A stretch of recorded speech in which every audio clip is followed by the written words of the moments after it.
So, Lori, Karen, and Allison escaped, sitting in the back of a stranger's truck.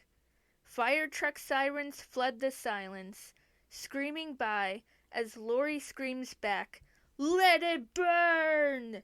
The firefighters extinguish the fire, which means that Michael might have a chance to continue his blaze of bloodshed. As the fire engulfs the Strode house, out comes a shape, surviving the fire with pure intent to kill. Let's review Halloween Kills.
Spooky movie geeks, Carey Craves Cinema here, reviewing the second installment in the David Gordon Green Trilogy in the Halloween franchise.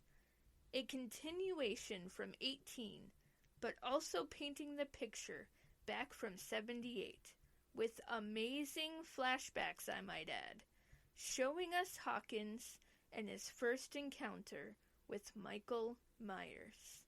And when they show Loomis, I seriously thought I was looking at Donald Pleasance himself.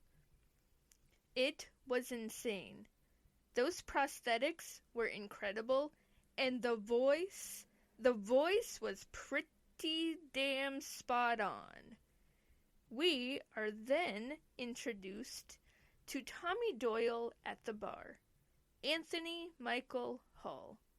I am biased when it comes to Anthony Michael Hall. He will always be my Brian. He aces Tommy Doyle, in my opinion. His story at the bar always gives me chills. It was his time to shine, and he shined. He then introduces some OG characters: Lindsay Wallace, Nurse Marion, and Lonnie, who once bullied Tommy Doyle, but now they are trauma buddies. So we then transition into the best scene of the whole movie, the firefighter scene. Michael is waiting, just waiting, as flames surround him. He goes hard on those firefighters. No mercy. Michael is angry. The title says kills? Well, he does. Lori is taken to the hospital. Karen realizes the fate of her husband, Ray. Karen is numb and in shock as Allison embraces her, bringing in a human element to the Halloween franchise, which we don't really ever see. Michael then terrorizes a couple. Michael kills the husband while the wife is forced to watch. It is pretty hardcore. Cameron calls for help for Hawkins, which to me is a redeeming quality. Barker sees the bloodbath that Michael leaves behind, shocked when he realizes the consequences of his own stupidity. Marion started the whole "evil dies tonight" slogan, by the way. Tommy puts the tip in the jar that says, "Love lives today," and Marion says, "But evil dies tonight." Marion, what did you do? Anyway, the mob mentality begins as fear takes over. Only the beginning, my friends. Then we introduce Big John and Little John, who now live in the Myers house, where these frickin' kids keep messing with them. And they are so quirky, and they're such a dynamic duo. I love them too. And I think everybody else does too, because they're so likable. It's sad what happens to them, but at least Michael posed them together? I know that David Gordon Green has said this movie is not meant to be a bridge film, but when you watch this movie, it is. Not much progression, but enough for Michael to feel beaten down by the end of it. There's one complaint. Oh, there is one complaint I have for this whole movie. It's the hospital scene. The dreaded hospital scene. It was drawn out for too long. I understand what they were trying to do, but it was too much. The whole scene with Karen trying to convince everyone it's not Michael Myers, only for them to kill an innocent person. I get it. Mob mentality can be deadly, but it was too long. But I did realize something, though. I realized in the scene where they were all still at the bar and they were watching the news, how they were showing the picture of that guy, the one that got killed, and then they showed Michael's picture. But the thing is, not everyone has seen what he looks like. Nobody has except for Lori, and Lori wasn't at the bar.